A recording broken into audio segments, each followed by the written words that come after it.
now with the two heroes of our day. Guys, what an amazing match. Thank you so much for the fighting chess. Hikaru, starts with you. Happy birthday, man. 33 years old. Could you imagine a better way to celebrate than heading back to another SCC final? I think we've lost Hikaru. He seems frozen. He's gone. He's gone. Hikaru, you there? Oh man, that was clippable, if not shippable. Wesley. Yeah, too bad he didn't get disconnected during the match. Too bad he didn't lose connection during the match for you. Where did he? Seriously, are we getting him back or? Okay. Oh, there he is. We can't hear you there. Hold on a second, Hikaru. Hold on a second, man. We've lost audio. We'll double check it. Yeah, I'm here. There you are. There you are. Yeah, no, sorry. I was trying to open OBS because I'm going to be streaming later. But the moment you open OBS, it that freezes the cam. I forgot. That's what a professional does. It's okay. Go ahead, man.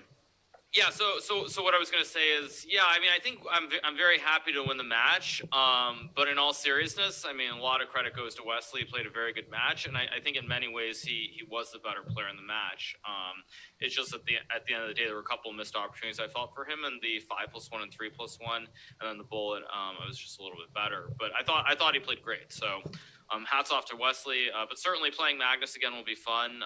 Looking forward to it. But I'll have to play. I mean, a lot better than I did today, because today was not very good. Well, yeah, and no, you go ahead, Robert. Well, Wesley, on your end, I mean, it seemed like out of the gates you were up 3-1, but then Hikaru went on a roll and won a few games in a row. What would you say happened there? And if you played the match over, are there things you would have done differently? Yeah, well, three things first of all. First, I want to wish Hikaru a very happy birthday.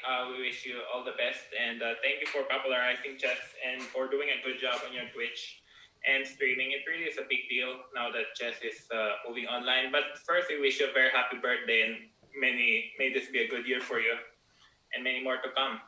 And yeah, as for the match, the start was really my best chance to do it. I think there were two opportunities where I could have seized initially the match, but first when I was leading 3-1, yeah, of course, I should have never let go of the lead, but then I lost 2 games right after that, and then the match became very messy.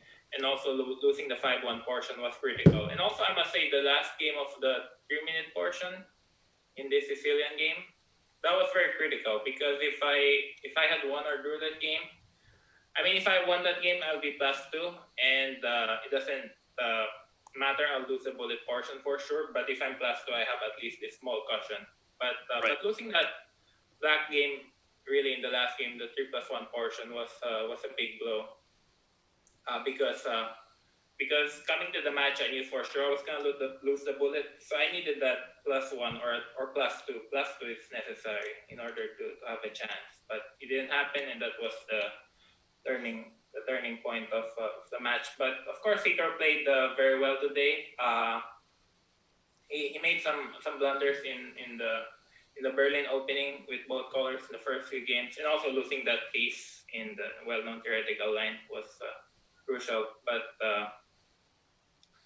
But in the end, I felt like I was tilting at a couple of points in the match during the 5+1. So it's very hard to stop the tilt once it happens. I tried my best to stop it, and it just couldn't.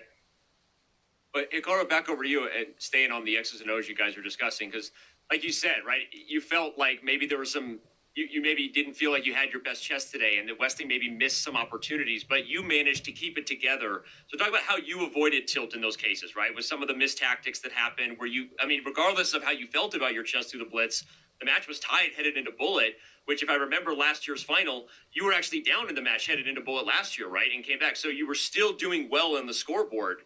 And talk about how you avoided tilt today, even if you didn't feel like you had your best chess. I mean, I actually thought I came very close to just tilting at several points. I mean, there was this moment at the start of the 3+1, I think, when I was behind. Actually, no, I'll start with the 5+1. 5+1, when I went down 3-1, I was starting to tilt because Wesley was completely winning. And then I don't know if Wesley calculated this line with Bishop H6 and thought it was winning, or if he missed Bishop D8, or what exactly was going on. when it was 2-1, and when I lost this game, I was really annoyed. So I think that was the first time, and then also in the 3+1, I immediately blundered in the opening to lose in the Berlin. I mean, I just lost without being a game, and then I think I lost the second game as well right away, didn't I? If I recall correctly. So there were a couple of moments when I lost 2 games in a row, and I think really it was whenever I lost 2, I was somehow able not to lose that third game, and I think that was really the difference for me. Was just I managed to keep together when I had the streaks of losing 2 in a row. And then, yeah, as Wesley pointed out, I think that last game of the 3+1 was really important too, because I mean, that actually, out of most of the games where I found some random way to win, was probably one of the least likely, I think, for me to get winning chances in. So I was very fortunate there, and I felt very good going to Bullocks. I felt a lot of things I did also, like somehow I felt like I was actually running down the clock in both the 5-1 and 3-1 at multiple portions. So I was very happy to get to bullet even because I didn't feel that I deserved it at all. There, I think at least like 2 of the games with Wesley, which were draws, Wesley probably missed some wins also, but that's how it goes. Yeah, and Hikaru, I'd be remiss not to wish you a happy birthday as well. I was wishing it to you during the stream, so I didn't get a chance to wish you in person, but happy birthday. And I have a question about your opening choices, because during the 3 and 5 minute portions, you kind of stuck to this Spanish, and then in the bullet, you went to B3, which of course you played so many times. Was that something you had prepared in advance of the match, or because of the way the match was going, you just wanted to play B3 and avoid theory? Well, I think the main thing specifically is that it's 1+1 and not 1+0. I think that makes a huge difference, because in 1+1, I think I probably would have just played kept going with E4, or in 1-0, I mean. But in 1+1, you can't really flag someone, generally speaking. So I think it's more important to just get a game at the start rather than rattling off like 20 moves of theory, because then if you think about it, both players still have a minute on the clock at move 20, and no one has had to think. And in 1+1, I think it's really critical to get the players thinking, or I mean, for both players to be thinking right away. So that was the reasoning, but I didn't prepare it, certainly. I mean, I wasn't really sure what to expect, but after the way that Wesley played the E4, E5 systems in the 5-1 and 3-1, I really wasn't in the mood to play something out to move 20. So I just thought B3, it's a good move, at least in bullet.